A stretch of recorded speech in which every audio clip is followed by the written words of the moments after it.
Trump ಸರ್ಕಾರವು 1.7 ರಿಂದ 1.8 billion ಹಣವನ್ನು ಆಂಟಿ ವೆಪನೈಸೇಷನ್ ಹೆಸರಿನಲ್ಲಿ ಮೀಸಲಿಟ್ಟಿದೆ.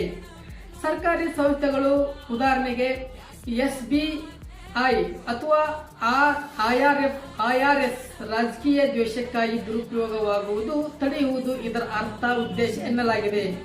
ನೋಡಿ, ವಿವಾದ ಕಾರಣ ಏನೆಂದರೆ ಇದು ವಿರೋಧ ಪಕ್ಷಗಳು ಮತ್ತು ಕಾನೂನು ತಜ್ಞರು ಇದನ್ನು ಸ್ಲಿಶ್ ಪೌಂಡ್, ಕಳ್ಳಹಣ ಅಥವಾ ದುರುಪಯೋಗಕ್ಕೆ ಇಟ್ಟುಕೊಂಡ ಹಣ ಎಂದು ಕರೆಯುತ್ತಿದ್ದಾರೆ. ಜನವರಿ 6ರ US ಕ್ಯಾಪಿಟಲ್ ದಂಗೆಯಲ್ಲಿ ಭಾಗಿಯಾಗಿದ್ದ ಟ್ರಂಪ್ ಬೆಂಬಲಿಗರು ಮತ್ತು ಅವರ ಆಪ್ತರಿಗೆ ಸಹಾಯ ಮಾಡಲು ಈ ಹಣ ಬಳಕೆಯಾಗಬಹುದು ಎನ್ನುವುದು ವಿರೋಧ ಪಕ್ಷದ ಆರೋಪ.